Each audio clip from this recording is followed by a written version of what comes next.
The thing that they're going to need to do is shore up like their kind of AoE team fight, if you will. Honestly, Timbersaw can still like sort of tear up some illusion heroes. So like a Terrorblade or something, Timbersaw is great against. But against like a Naga, it can be a little bit rough sometimes. Where if you get into that like next tier of big item, all of a sudden he runs into some pretty serious issues. So something like that is maybe something to watch for. And now they've got some nice lockdown for Timber. The next thing that they're going to need is either A, a way to drain his mana, or B, a way to just kill him, and also like focus down the rest of those supports too, because like yeah, shaman can sort of throw out some shackles onto people and stuff, but if you've got like a void spirit on top of the shaman, he's not going to be able to keep somebody under lockdown for that long. Earthshaker's a fun pickup, something I know Moon has a lot of experience on, and on this Pro Tracker website, you know, Earthshaker has been getting the better exchanges against Timbersaw too.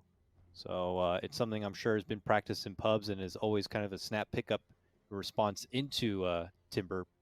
So I'm liking both drafts so far. I think a diffusal carrier would be pretty nice. And apparently it is also Bryle's birthday today. So Hey. 2 birthday boys. Wait, they're in the house. They both have birthdays today? I guess so. Incredible. It's very interesting. All right, Happy Storm birthday, Spirit, gentlemen. 4th pick. They have, I mean, he's going to have to itemize a bit. Obviously, Earthshaker will be a problem. And then once the Void Spirit, we're assuming this is a core Void Spirit, which almost certainly is. It gets like an Aghanim Scepter, could be an issue. So might have to just get a BKB this game. Or I guess Yules takes care of that. So go for the poor man's BKB. I think Earthshaker in particular is like even better against Timbersaw than he used to be with the shard. I know your favorite thing to talk about, Suns fan, but the shard on that one already really good. But then when you can like initiate from further on Timbersaw and not have to get close and then get blown up by Whirling Death, it's even better. Yeah. And now this is really deadly. I love this Undying draft. That's a dagger in the side right there of your Storm and Timber, and it's like, you know what? We'll pull out the silencer here. That's how dirty we are. Dang. For heroes. Can I rant a bit here? Oh, please do. Please do. Take the soapbox. Take it. I rant about this all the time. I don't think I've done this on the DPC level yet, though. Why? And I actually want an answer because nobody is giving me a straight answer other than it's balanced, but anything can be balanced around anything. Why does orb walking still exist?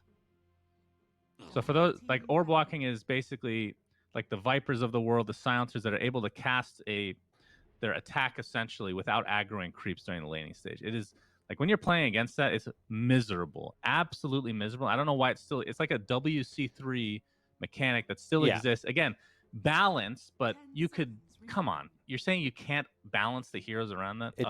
It's definitely got to be a carried over mechanic, like you mentioned, from Warcraft. And I can't imagine. I mean, can you imagine the Clinks players or orb walking players if they went over to Dota 2 and it was not there suddenly? I mean, people were already kind of iffy about like turn rates and shit like that.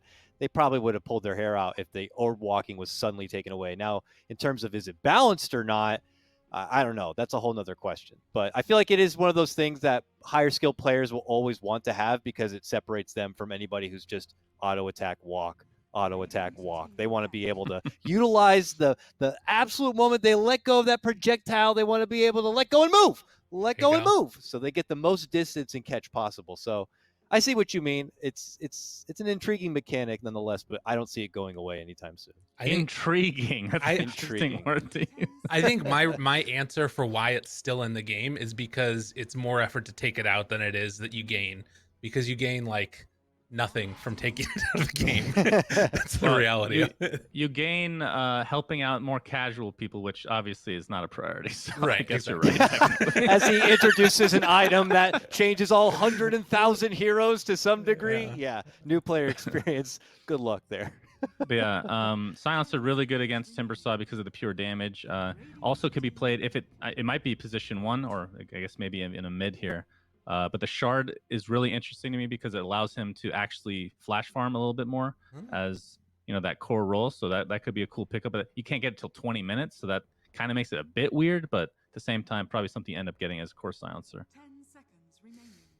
Yeah, but the Jug to finish it out, he's been like the tried and true when you need somebody who can't who needs to be able to kind of make fights still happen without getting locked down too easily and being forced into some sort of hyper defensive item build. Jug can always kind of itemize in a way where he can use his inherent skill set plus the extra damage from his items to be a factor.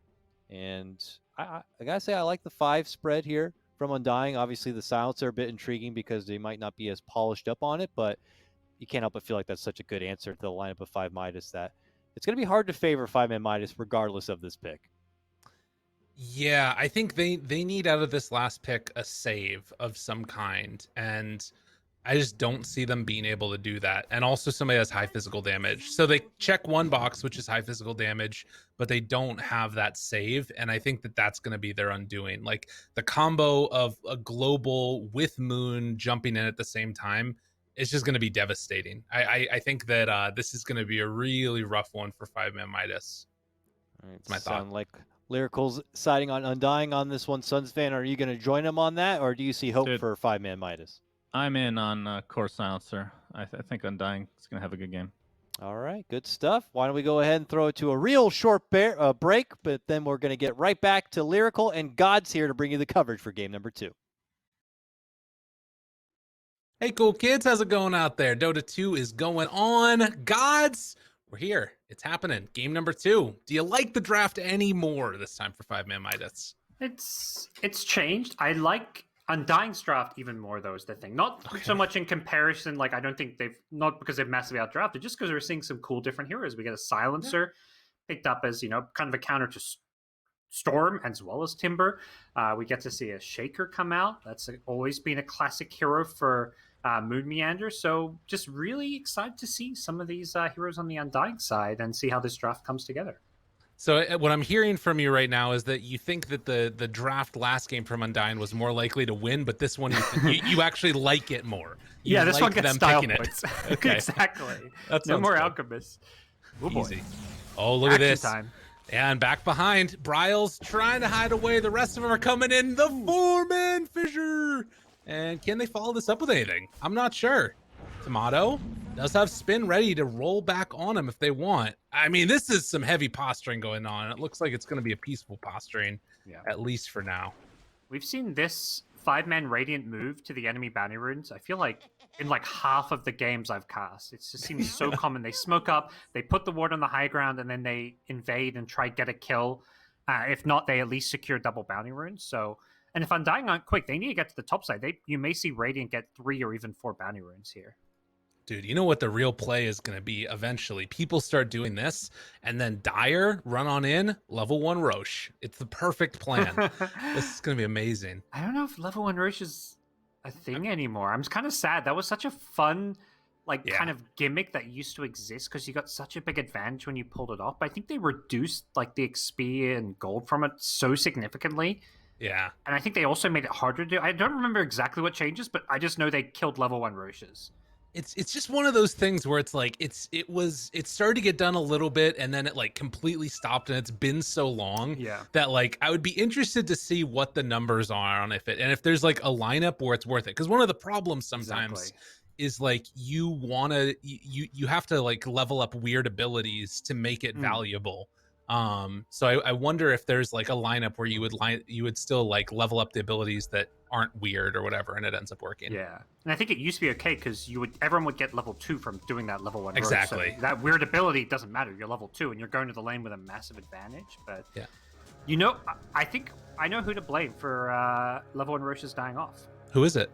It's European Dota. That's Seb, right. Fucking mad. He complained more about level 1 Roches than anyone else. So I'm going to blame Seb for level 1 Roches disappearing. Wait a minute. Didn't he win some TIs too? This is some insider trading stuff going on. We've just exposed something here, Parker. We might need to go off the air. I'm not sure if the world's ready to hear this. Oh my goodness. Anyways, bounty runes picked up. It looks like it is 3 for 1. As you were saying, there was that chance and a potential, and 5ManMidas take full advantage. Monster heading up on the north side all by his lonesome. So they're going to be doing this. Well, it was trialing for a second. They almost broke that TP too. Yeah, both Radiant wards on these cliffs in pretty good position. Surprised neither has been dewarded yet. But Yeah, a good start for 5ManMidas. The triple bounty rune. We're going to see how some of these lanes match up. I think this is going to be a pretty hard Timbersaw game. There's just a lot of pressure coming out from both Enchantress and Juggernaut. Juggernaut having the magic damage from Blade Fury means, you know, early point in Timber Chain is pretty much required. And once again, 5ManMidas double blocking these neutral camps, preventing Ench from getting camps. But Dubu, he came prepared. He says, I don't need enchant. I'm going Impetus level 1. We're not playing with these creeps. Yeah. Just trying to get in that early damage onto Monster if possible, and you know, whittle him down the full amount that they possibly can. If they get him low enough before he gets that level 3, I don't know. Maybe if they get level 3 beforehand and then you have level 2 spin, there's something they could do. We'll have to watch and see how it works out. As we did see a nice little stat there as well for Moon Meander playing a whole heck of a lot of Dire side Earthshaker apparently in his history. That's where he likes to be. Yeah, he's had some very memorable, iconic games. I remember the Frankfurt Major on OG when they won their first major. It was the Moon Meander Shaker coming up big there. Down bottom, 5ManMidas looking for an early first blood on the Core Silencer. I'm excited to see a Core Silencer, but I'm also like a little bit, you know, hesitant about how effective it can be for kind of the reason we just saw. If you ever get jumped as a Silencer, you kind of don't have any escape or good defensive measures. Right.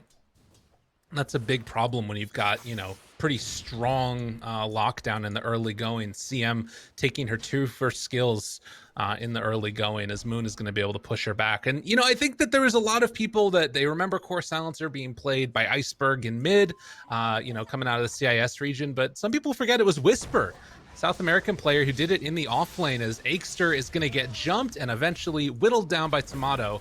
So there is some experience within this region of seeing, or at least this region adjacent, I should say, of, you know, Silencer being played in that off lane. And I think a lot of the teams in both North America and South America, they watch Beast Coast and see what they do, because they're very creative and innovative teams. So I think they're one of those teams that will actually occasionally bring in new meta picks. So excited to see Undying give it a go. They tie things up with the kill up top, and now they have the Enchantress creeps to play around as well. Which is definitely that little bit of extra that you need. Has Shockwave available, a couple more of them left, tries to keep the punch going onto Monster and Aikster. And I mean, you can keep killing the Shaman, no problem, but I think at this point it's a lot harder to take down Monster, depending upon what his next item is that he gets, as well as the block off is there. Shu forced away again, and Moon just being a butthead right up in their face. Oh, is Shu dead? Shu, yeah. Somebody need a bottle refill? Looked like it was just a intentional feed. He's going to bring back all the regen, double salve, clarity. He probably just TPing bottom. RL does have a bottle though, so we'll see where he goes. He might go mid, yeah. I think that's what his plan was there. And we'll see in just a moment. Oh, there was a good play that Gunnar made earlier where he interrupted the bottle refill. No, he's not. RL instead is going to get gone on a little bit here as Dubu makes the rotation over, trying to shut this down, and gets pulled back in, so Bryle instead gets the bottle refill. It's a haste. He's not going to go for the kill, though, without the Remnant. Doesn't look like Storm's in too much trouble. But bottom lane, Silencer, again, getting jumped on. This is kind of why you intentionally feed, because you can come back to lane with full health, full mana, and suddenly you're way stronger. Plus, you bring in the extra items and regen for your carry, so he gets that kill because he gave up a kill. And that was also timed, obviously, with the rotation over mid, trying to make something happen on the Earthshaker as well, who didn't end up getting anything, and Moon now back bottom. But a side pull gets off. This is going to be a wave pushing in towards the Radiant side of the map as Saberlight comes back in.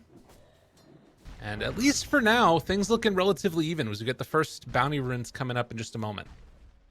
Yeah, I think a much more even laning stage compared to the last game, where Alchemist was kind of free farming and the Slardar offlane was having a really rough time. We see Monster's Timbersaw doing well, and that's the big thing. They had a stand-in in that first game. Monster is actually back for game number 2, so they're playing with their full normal lineup now. Right, and this is what we've seen from them a couple of different times. Sky can be a player, standout performer as mid. They go a little bit onto Bryle yet again. RRL trying to keep the pressure on, forces out the haste rune, and again, almost getting that level 6. Has it completed now? We'll see if he wants to go on him. A couple more seconds until the pull is back up, and they're going to use the bottle. Taunt pulls him in. Can jump away if he wants to, or he can go for more. RRL in trouble, and he's gonna die. Didn't have anywhere else to go. Yeah, even with the raindrops, there was just too much chase potential with the haste rune. Back at bottom, though. 5ManMidas looking to bounce back. It's Saberlight, who they can't quite bring down, and Moon able to kind of bodyguard. Igster got him there with the shackles afterwards, and Lies, a couple more punches is all they need. Can they do it? He will fall. Igster, the one that gets the final touch, and even breaking a little bit of that extra regen from Saberlight. So forced Lies to TP home. He had a lot of damage coming out on him as Saberlight's looking for some solo kills here. Can't quite bring down the CM. Saberlight just going in 1v3 does actually bring him down. The damage over time is just enough. Jeez. Okay. So making a little bit of a comeback there. Again, getting some permanent agi along the way as well as the spin and then the walk away. Yeah, this is where Timbersaw becomes a problem. This is a big problem now. They have the catapult here as well. Yeah, we may see Jug just go back to jungle soon. Has got the Maelstrom queued up, so going for the slightly less greedy farming item. Is he dead? Tomato? He wants to keep alive that tower. Very, very low. Aikster dies elsewhere, and Monster, not that much mana. Although, with the chakra, he just gets the spin back up. Damn, dude. That timing. Back at bottom, though. Lies being chased under the tower. They already lost the Shadow Shaman, and Moon wants more, but Lies jukes through with the Quelling Blade. Jeez. I'm impressed. Tomato lived to tell the tale, and he's doing a really nice thing here to keep his tower alive. He's going to cut the waves from behind. This is kind of what you got to do against Timbersaw, is just play away from him, but try grab the creep wave. And, I mean, you can soak up some of this, but he doesn't quite have that 4th point in reactive armor, as they're going to try and go onto Lies. Lies will get the jump away, but I think he might still die to this. Yeah, the slow, steady burn down is enough. And Aikster eventually will also fall. Man, the fact that Timbersaw got forced out of top at the same time is huge. Yeah, he kind of forced himself out of top. I'm a bit surprised because it was just tanking too many tower shots. You mentioned, yeah, he didn't have the 4th point in reactive armor, and I think he just made a bit of a mistake with tanking too much damage because he just gave Jug a free multiple creep waves kind of unnecessarily. Yeah, I think that there's that natural desire to like let your catapult stay alive, take the tower early, but you know, at a certain point you kind of got to give it up, and it did give him a couple of waves. Regardless, though, he did a ton of damage onto that tier 1 top. It's almost ready to go while Saberlight finishes the tower down bottom. So the laning stage starting to break down a little bit here, and Jug off to the farm the jungle. And we'll see the moves. They're already coming from the Undying supports for Bryle. I think it's going to be more around the Yule Scepter, although he can make moves with these power runes. He's going to DD for now. Tomato up top again. I'm just going to spin away as Monster was threatening, but he kills the whole creep wave again. And still only 3 points in reactive for Monster means he can't just hang out under the tower. I think he will be able to get the tower with the next creep wave, but just delaying this push. Like this tower, I think you'd ideally want to go down at like 7 minutes as a Timbersaw against a Jug with no help, but it's going to be almost 10 minutes before this tower goes down. And they're TPing to defend this. They're actually not going to give it up. That's wild. That's wild. Saberlight's there, ready to go. He's got global afterwards. Monster tries to get away. At least a deny. Yeah, they can't get the kill, but they just secure a deny. Back mid. Barely gets that jump away, but it's not enough. Bryle able to clean him up afterwards. So they don't get the final touch on the tower up top, and now more onto the mid. Undying are looking really clean this game. Yeah. It's just every move makes so much sense. The Silencer TPs to secure the deny, and it's not like they have no one bottom. Moonmeander says, cool, there's a free lane bottom. I'm going to take it. He may die here to another TP, but we're going to see more action top first. Yeah, they keep the pressure on.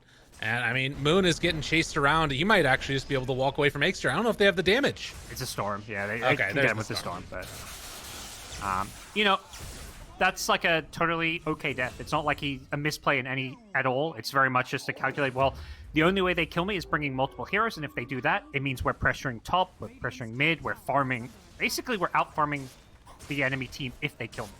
Right. And you can see that that is indeed happening. A 4,000 gold lead as Dubu pushes in towards mid with this next catapult wave. Top lane, Tomato gonna go for another spin TP away. He has been abusing the crap out of that. Yeah, it's always really good. Whenever you can pick Jug in a situation where they have nothing to cancel spin TP, the hero feels that much stronger. You can just split push anywhere you want, unafraid, until Shaman gets like maybe an Aether Lens or a Blink Dagger. Well, good stuff all around the board. And they're taking the mid tier 1 tower now. Smoke up goes afterwards, and they're going to head up towards the north side possibly. I thought they might have gone for Storm, but he's probably going to TP out of here in just a second. Unless he thinks that they're coming down for him maybe or something. But it's mid. Monster. Are they going to go on him instead? There's the opening up on it. Eul's Scepter lift up afterwards. The taunt comes in. Storm makes the jump. But there's going to be the fissure afterwards. RRL trying to go into Brile. The Aether Step jump away afterwards. Ward's up on the high ground, keeping control of Moon. And he doesn't have a way out of there. They went a bit too deep. Yeah. They back off. It's kind of a... I think that was kind of one of those fights similar to last game where 5ManMidas just... You know, feeling like we're struggling. We need to get some kills. They bring numbers. They bring their entire 5-man team. But Undying, you know, they sacrifice the support to let Tomato continue to free farm. His Maelstrom is on the way out. So a good move from 5ManMidas, but a good, even better response from Undying, just to give up a support and keep farming their carry. Very, very well done. And yeah, you can see down there, Tomato feeling very safe as well. Even though he's underneath the ward, he spun in the wave next to the tier 2 and just finished the spin and moved on to farm more. They are very much not afraid right now, at least. And now maybe thinking about some extra action here as Dubu is going to be chased down by Monster, and yeah, that dude's mega dead. That's what happens. Similar to the Moon Death. You're farming elsewhere on the map, and they may get a kill on Lies here if he's not careful on the PA. They snipe a Courier. Spin, trying to TP out, not gonna happen. Saberlight tries to walk away afterwards, but you can see this is gonna be another tier 1 tower. So the structural damage definitely going into the favor of Undying right now. And it feels like they're just very much controlling the game with a 5,000 gold lead at 12 minutes. That's very much Dubu's plan. When he's pushing that bottom lane, he knows if they rotate to kill him, they're going to get the top tower. The PA kill was kind of like a cherry on top, although a very nutritious cherry. That was much more important than the tier 1 tower, but the game plan wasn't like, okay, they're going to kill me, we kill the PA. The PA just kind of got a bit caught out of position, and Undying continued to control 2 of the 3 lanes. Well, they do have ulti available with Shaman in a couple of seconds here as they're going to head into the triangle, get down some wards, and likely try and set up onto Moon again. But you're bringing 4 heroes here. If they can get the tower afterwards, it kind of feels okay, for sure. But they're TPing in people, actually. Global comes out afterwards, and now Storm in some trouble, waiting for the timing. Are they going to hit it? Yes. Oh, Echo laid down afterwards. They blow up the Storm. They will lose one, but now the Omni Slash jumping back and forth. Can they get him killed? They will. Tomato takes down a couple more afterwards as Brile wants to chase Monster. They spot him. Can they catch him, though? It doesn't matter. That was a huge win. Oh, big defense there. Great timing with the Global Silence, committing the Echo Slam to secure the kills. The Silence were off in a really good hold from Undying to defend their tower, get the kills, and get Tomato even more farm. He comes in for a perfect cleanup. Very, very good stuff. As you know, the whole tone of this game is just like it's feeling like it's 5ManMidas that now just have to play scared for a while. Like they're queuing up a Battle Fury MPA because they feel like they need her to become huge, but it seems like it's going to be a while. We're seeing this both games where Undying just make these better rotations, and they're just doing a better job of securing free farm for their carry. Like they're basically holding their own in these fights while their carry free farms. On 5ManMidas' side, both games, this on the Wraith King last game, the PA this game, Lies is being pressured while his team can't win fights. Well, that is the signal of a bad time for sure. What does he have coming on out to him right now? This is going to be a Yasha on the way as Tomato, again, underneath that tier 2. You get a Basher or something on the side of 5ManMidas. But yeah, it's going to be a while. I don't know. Yeah, PA, I guess eventually you get one, but you'd almost rather you're going to need a BKB more. You're going to probably prioritize a Deso, so yeah, tough times. I think you maybe need to start trying to lay some traps with the Shaman, but here come Undying. Eul's Lift up into the taunt afterwards. I don't even know if they revealed their ward right there. They played that cool as a cucumber. And Moon, no Blink Dagger yet. He's almost got it all the way queued up. But every move that they're making right now on Undying, just very calculated, as big long zip out and they clipped afterwards. God. I don't know if he actually reached the creep wave. I think he fell short, but I love the glyph whenever the enemy team tries to do things like that. Yeah. Ixter? Ryle's still gonna DD. They're just making a beeline for this PA. We'll force PA to TP bottom. We'll see if they follow PA bottom or if they stay top. Gonna find Ixter. Okay. Orchid. Global afterwards. Oh, They nice. jumped in on the storm again. Can they kill him off in time? Silence, taunt, done. Oh, it feels bad. They do have wards now down. Bryle tries to get out of there, but they end up finding the kill with Ixter. Monster goes through all of them, misses there on the fissure, but 3 already dead and now looking for another. If Saberlight can chase him down with a little help from Moon, it's going to be a little bit more into the coffers of Saberlight. He's a smart boy. He is racking up that intelligence. 20 stolen int with the Witchblade. This item was just built for the core silencer. And, you know, Undying, I think they're recognizing they're just stronger wherever they go. They can run at the PA. If PA TP's ults from that, they may be actually going to catch this PA. Doesn't look like there's any follow-up. I mean, they forced the PA to TP away from top lane to go farm bottom, and then they say, okay, we'll just push or take a fight up here because we've got such good map control, and their vision right now is amazing. Well, they've hexed Tomato. The turnaround, though. Moon there to save him. No. Omni afterwards going to gobble up Shu. Oh, my goodness. It He's looks still good dying. for a moment, and they're going to try and The chase him curse. down. Can they get him in time? Yeah, that curse might be enough. He's going to try and bottle through it. It's too ticking- much damage. There's so many ticks. Oh, it's so much damage. Since when did it last that long? I think he must have used it a bunch, and he gets the tip afterwards. Yeah. Symbolize, I knew it was going to happen. I hovered over. He was at like 200 health. I hovered over the curse. I'm like, okay, surely it won't last that long. And the bar just was moving so slowly around the timer on the cooldown. It was like 20 plus seconds of arcane curse. He took 735 damage from it. And that was the only time that Silencer touched him. 21 instances of damage. God. Well, Okay. Silencer's looking like a pretty good hero. It's just going to force all these heroes into BKB, and they're underfarmed, so getting BKB...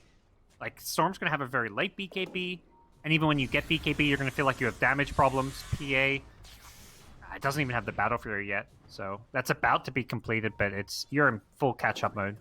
Yeah. Absolutely. And need to dodge. If there's one thing at the very least that's going well, I would say for 5ManMidas, it's that like Undying don't have the best push in the world. Like you occasionally see Jugs spin in and then like hit towers up on the high ground, but it's not like the easiest thing ever. But speaking of spinning, lifted up there onto the Timber, didn't even get a chance to use his Yules. Yeah, this Witchblade combo and Silencer is just deadly. Yep. I'm digging the core silencer. It's a great counter to like 2 of these cores, and it's obviously good against CM and Rasta as well. Right. We saw when Storm jumps in with the Orchid, yeah, it looked like, you know, either Jug or the Void Spirit could be in trouble, but the Global Silence just completely wins you those team fights too.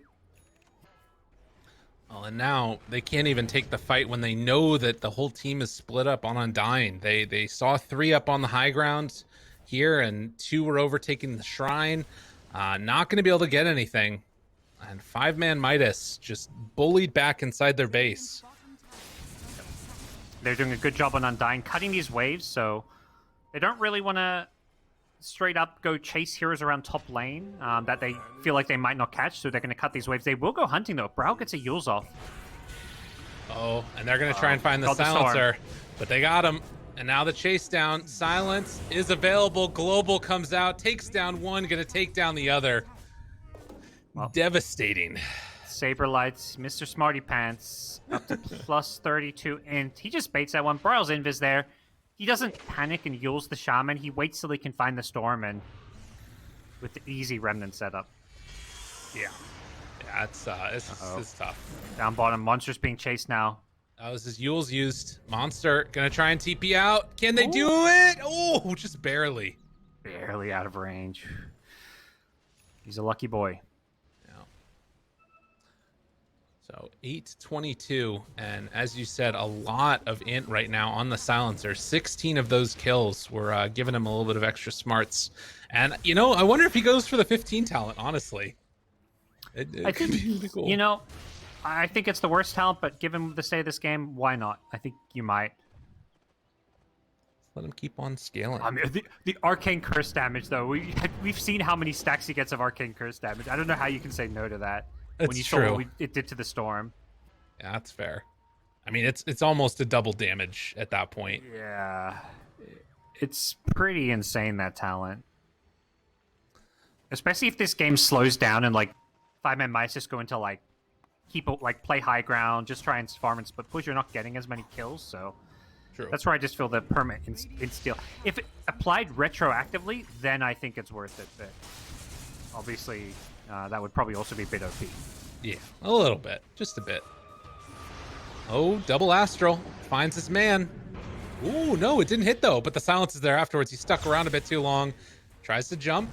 Does get one spin. And the second one, TPing back home. They will find and kill off Aegster, and he did do it. So -4s now instead. All right. -4s. Let's go. I'm on board. Jeez. Yeah, the Witchblade.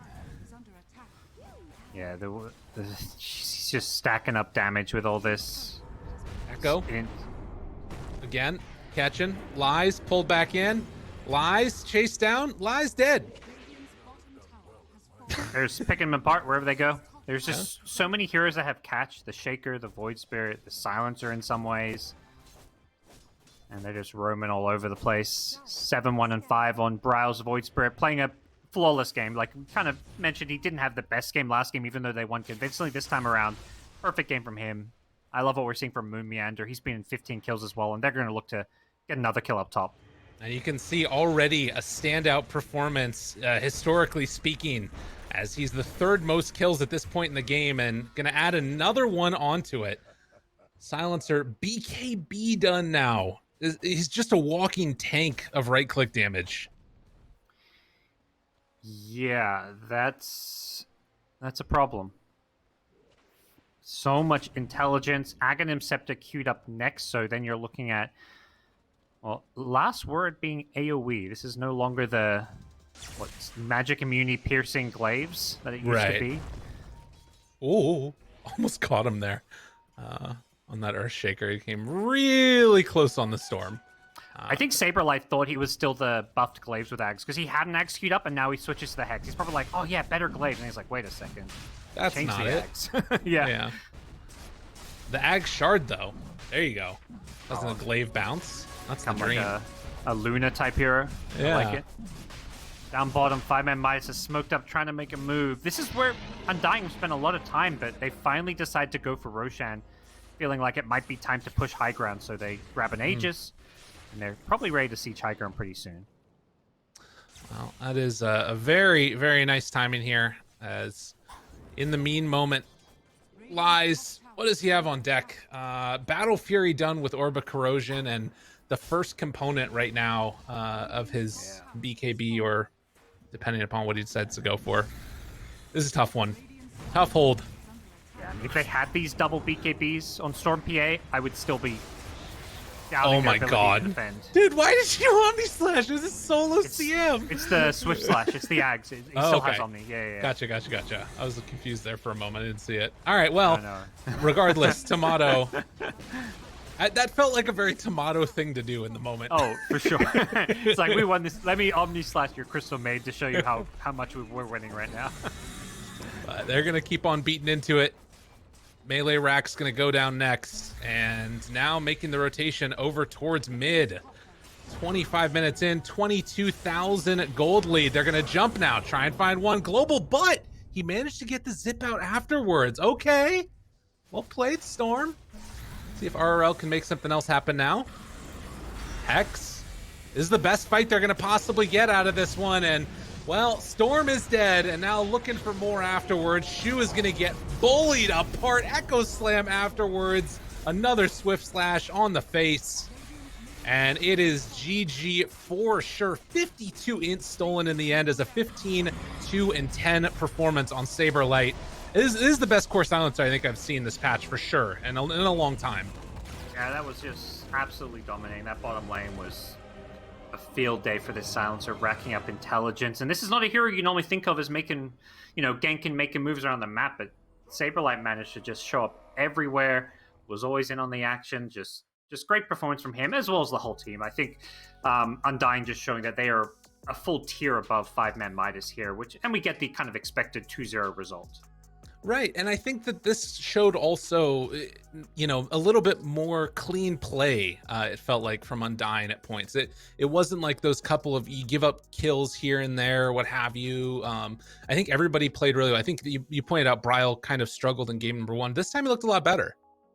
Yeah, it felt like, they recognized game 1. They're here and there, some sloppy things happened. Let's just get out. Let's get the 2-0. Now we can focus on our future week's matchups where they're going to be soon. They're going to start playing some of the top dogs in this DPC.